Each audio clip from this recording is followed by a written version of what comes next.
This session features Robert Lee Harris. Robert Lee Harris is the president of Communications Advantage Incorporated and founder of Audit the Cloud, a consultancy focused on optimizing cloud services and subscriptions. Robert has over 20 years of experience helping enterprise customers to evaluate and deploy technology. So Robert's a longtime contributor to No Jitter on IT cost management and future tech trends, and he served on the board of directors of the Society of Communications Technology Consultants. In today's presentation, Robert is going to show you how to cut costs in the cloud and why the cloud is different from traditional IT costs from a management perspective. So remember, we've got this chat room right here. Please press pound, pound, pound to clap in the chat room to welcome him. And remember to ask him your questions because he's right here with us in the chat room. Please welcome Robert to TEM Expo. Well, thank you, Hyun, for that very solid introduction. I only hope that in the next 25 minutes that I can live up to it. So let's go ahead and begin. We're going to be talking about cloud savings cost management. And I'm using this subtitle, Finding Savings When There Is No Wire to Trace, because a lot of the processes that we see in cloud cost management are adapted from telecom expense management, where you can trace the wires. Just for some background information, our company performs these services under the banner Audit the Cloud. This is part of our larger consulting practice, which includes both infrastructure and technology projects, as well as telecommunications expense management. I'm mentioning this not only to introduce our company, but also to emphasize something that I think is very important. Having a background in the technology is extremely valuable for managing IT costs. Many times I've seen organizations delegate cost management to accounting resources or to a clerical resource that really doesn't have the background to understand the costs. Within your organization, cloud cost management is done best by someone who knows the technology well enough to manage the costs. But if you're already involved in telecom expense management, as you'll see in the next couple of slides, you're off to a pretty good start. We're going to go through the process that we use to identify cloud savings opportunities for the next 20 minutes or so, and how that can translate into your internal cost savings program. This includes both software as a service and cloud computing expenses. Because we have legacy experience and even current experience in telecom expense management, I can't help but see the parallel between cloud cost management and telecom expense management. So we're going to take a minute to compare the two. With telecom and data services, initially a lot of the consulting and expense management relied on insider information. There was often somebody who became an auditor or a consultant after having worked for one of the Bell companies or some other vendor, and then they left to become a customer advocate with all this knowledge about how the pricing worked and the ability to track obscure tariffs and regulations that could be used to identify savings. When we look at cloud services, there really isn't any secret knowledge. And for the most part, that's true even for telecom expense management. With the availability of information online, we have more complexity and more hard work, but all the information is out there. Everything that's needed to do every one of these steps.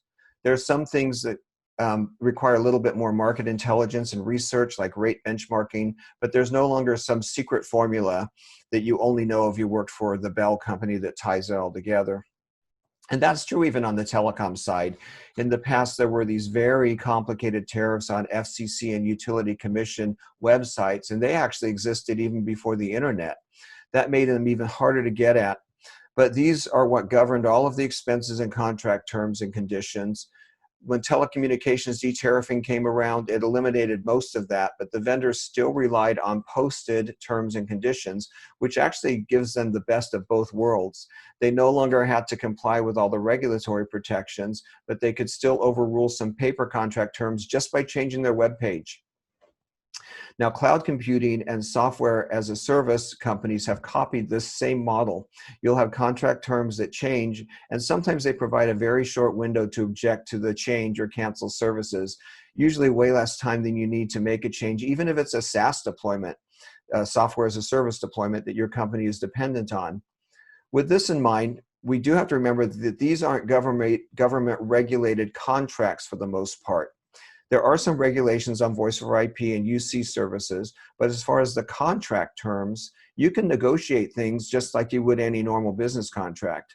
Negotiating items like a longer window to accept changes to terms and conditions, or even freezing terms and conditions for the whole life of the contract are possible, and they should be explored as part of your deployment.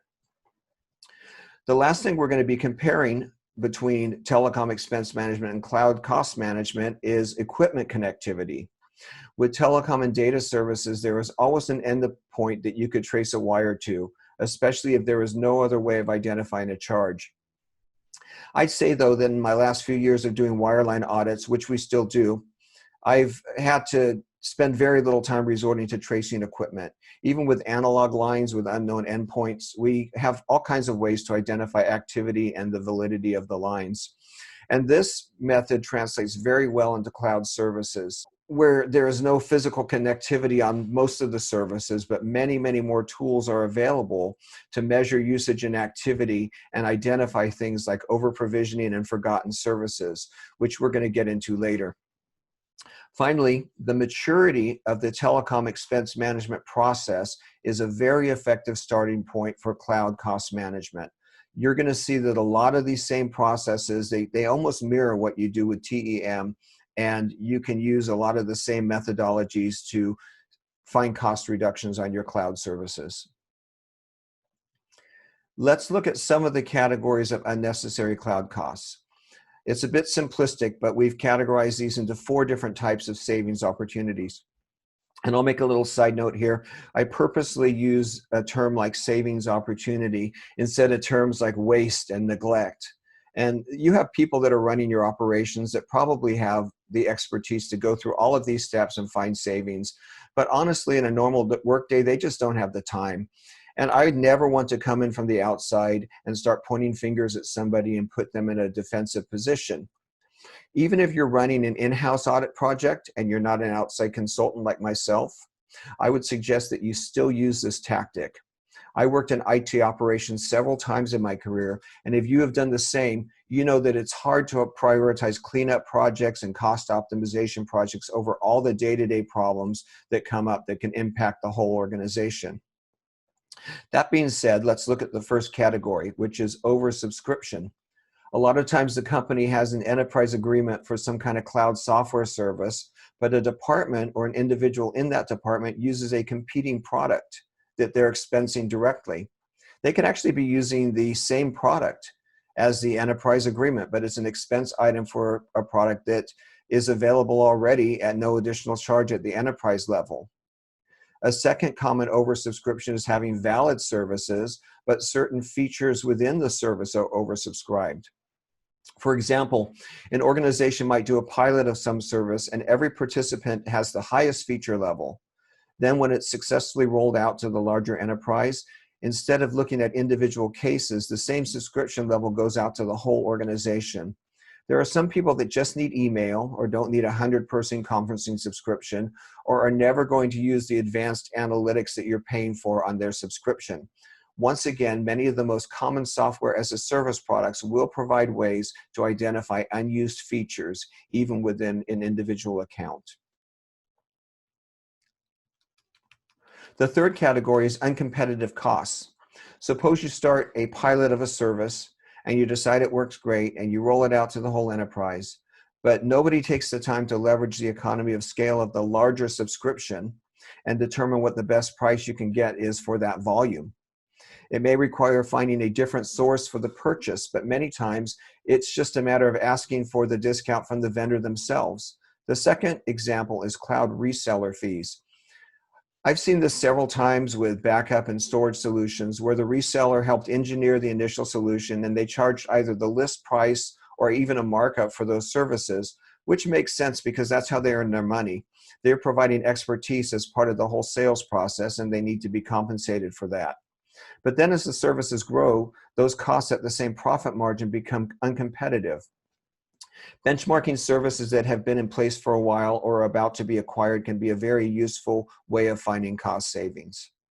The last category is cloud computing inefficiencies, and this has to do with Amazon Web Services, Azure, and Google Cloud, and even hosted data centers, which can be evaluated in a similar way as cloud computing. Sometimes as older databases or unused resources or services that have been completely abandoned can cost a lot of money. And we're going to dig into that a little more towards the end of the presentation. Moving along, I summarize a cost management project as 3 questions, each which map to a phase of the process. The first question, should we even have it, maps to the inventory and validation of all your services and subscriptions. This is important to do as the first phase to answer the next question. Are we paying the right amount for it? You must know the volume that you're actually consuming to benchmark services. Make sure that they're complying with the contract and make sure that it's the most competitive or best market rate you can get. And the last question, what's the best way to use it, maps to the optimization phase. This has to do with cloud computing services, but can also include consolidating different types of subscriptions that solve the same problem. So how do you start a project? The first thing you need is a project sponsor. You'll be talking to a lot of different departments and people. Having somebody in the stakeholder position who understands the value and can advocate for your process is important. When you kick off the project, borrow some of the knowledge that you found from today's Expo to showcase examples of savings and create an anticipation of the same success stories. I have found that in both telecom expense management and cloud cost management, it's actually very hard to oversell. If you present real numbers that you might sometimes attain as high as 40 to 50% savings, your audience will say, that's crazy, that's unrealistic. However, if you anticipate 5 to 10% savings on overall spend, you can still show a huge value for moving forward, and then you can exceed the expectations. When you initiate the project, it's important to baseline your current spend and consumption. You need to create formulas for identifying that baseline. If you're saving money on existing services and different departments in your organization are concurrently buying new services from the same provider, at the executive management level, it won't be clear where there were savings.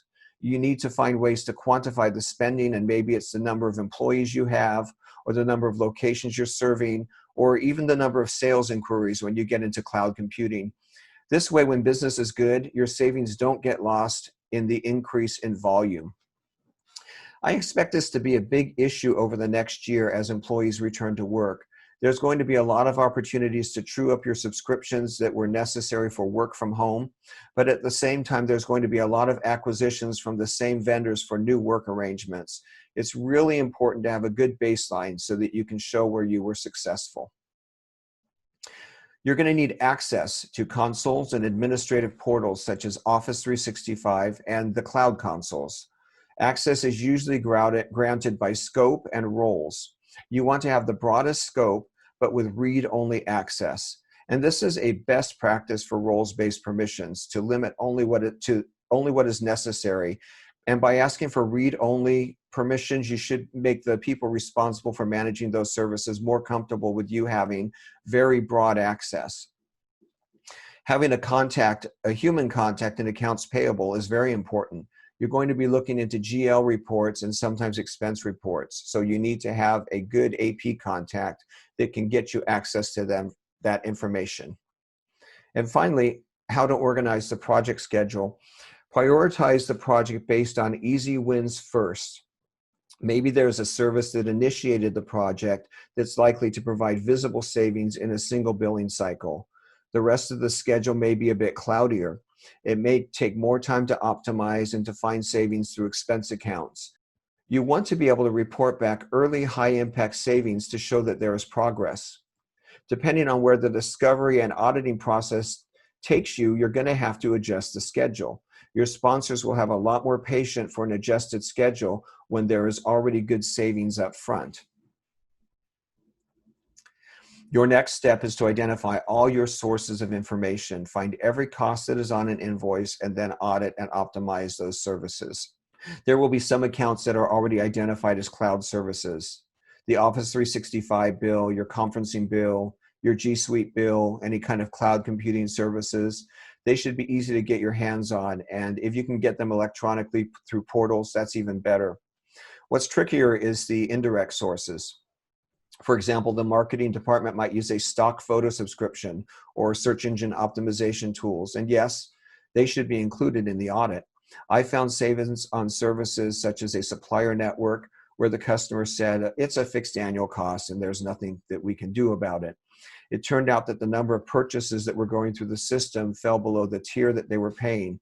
It wasn't a huge bill, but it was about a 30% savings. So it's a good idea to include anything you can because you will find savings. Your IT department should have a list of services that they know are used within the enterprise. This is a good starting place and gives you a good target for savings, even if you find other services later. Even with the LDAP directory, there is a good purpose for the company phone directory. It often includes contractors and department information that isn't visible in the LDAP directory. Sometimes services are used by a specific location, and in some instances they cost more because of that location, or even can be licensed by that location. And if nothing else, it gives you a holistic view of your whole organization, which helps you when you're starting to validate services and departments and to validate employees. The LDAP directory most of the time is Active Directory, and this is useful because any services that require single sign-on or are auto-provisioned will map to the directory name. Now let's discuss general ledger reports. You can identify cloud services on a GL report, but it may not have a category that is called cloud services. You're going to want to look for services categorized sometimes under marketing and advertising or even under travel expenses. Really looking at the vendors on the GL report is the most useful way to identify some of those rogue cloud services. And the next step is now to find every cost. There is way more to this than we have time to go over, so I've tried to simplify it. Map every cost that you find on an invoice to a service. You then map every service that costs you money to a user. And services might be associated with a team or a department instead of an individual user. And again, even with cloud, some of the services may be associated with a location. Finally, we're going to verify all of the users. This is the beginning of the audit phase. If the user no longer exists, the service most likely is invalid. If the user has more than one type of the same services, conferencing, for example, the services are likely to be redundant or one of them is unused. You will be accessing your billing or administrative portals to audit usage. This is important to include the usage. Just because Dan from accounting is no longer shown as an active employee, that doesn't mean his cloud subscription should be completely deleted. He could still have an E3 or G Suite business account because somebody wanted to preserve and forward his email. That just needs to be downgraded. Somebody else could have taken over his conferencing account for a recurring meeting. That just needs a name change. So we need to audit the consumption and features used to identify and confirm inactivity. I'll give you one example of a way we do this.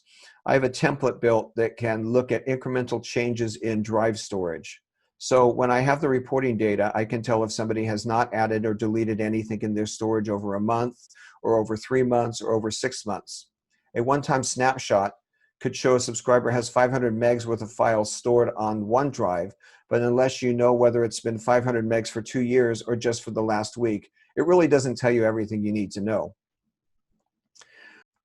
Next, you look at contract compliance to make sure that the pricing that was promised you is actually what is being given for the services.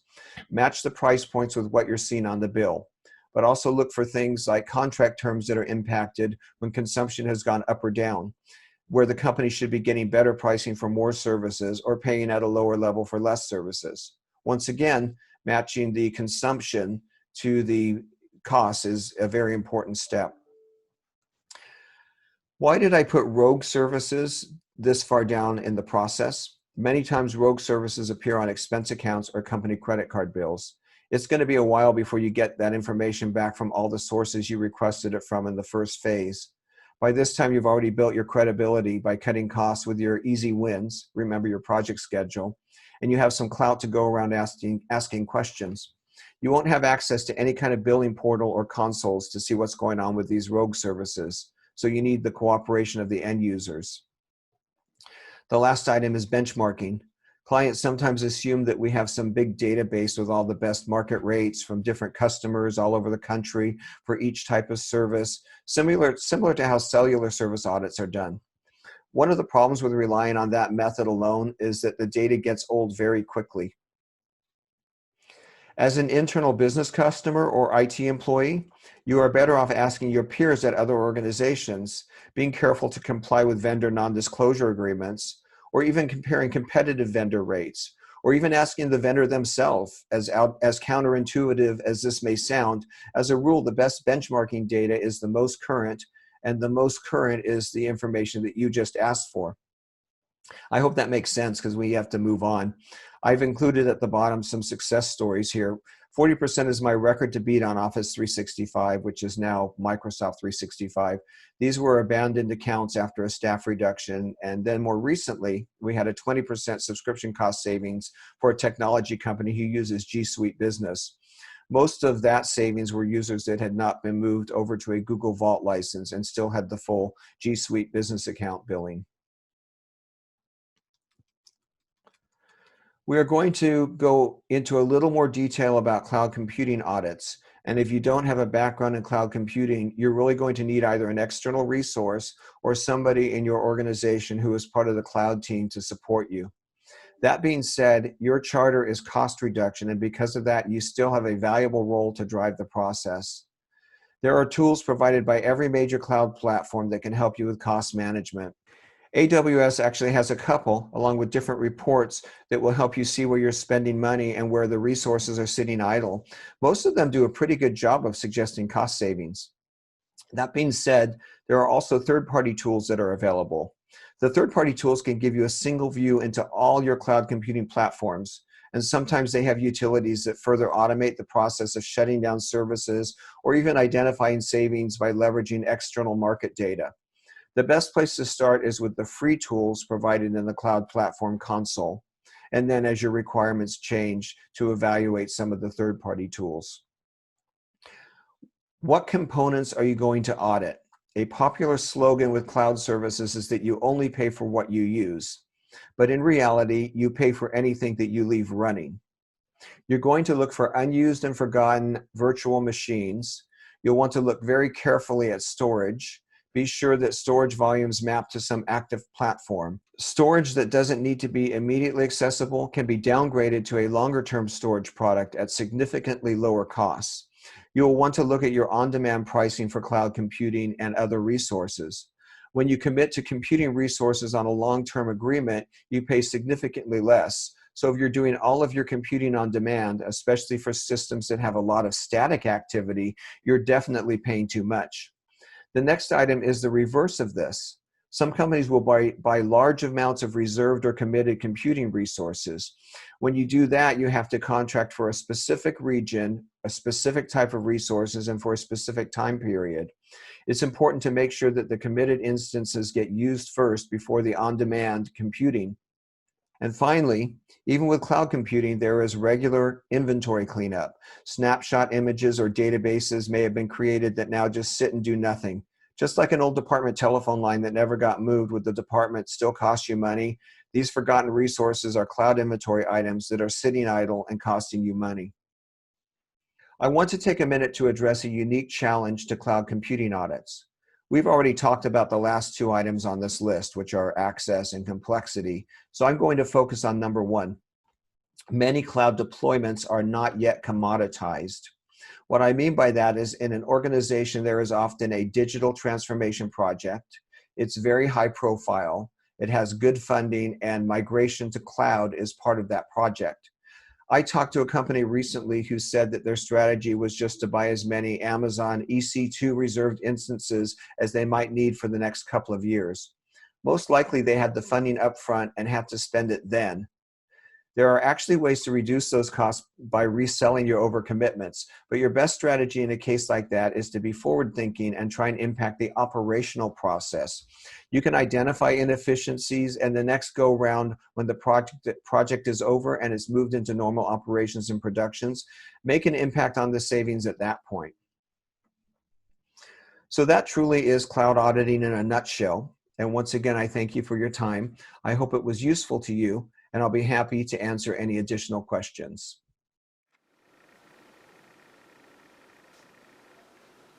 All right, that was a great session. Thank you so much for that presentation today. So, our speaker will be in the chat room for the remaining period of time, so please ask your questions and continue the conversation. And then please join us for the rest of our sessions coming up. Visit our sponsors, MobiCord, Upland Software, Vision Wireless, and WidePoint in their booths, and then also hang out with us in the networking lounge. Have a great event.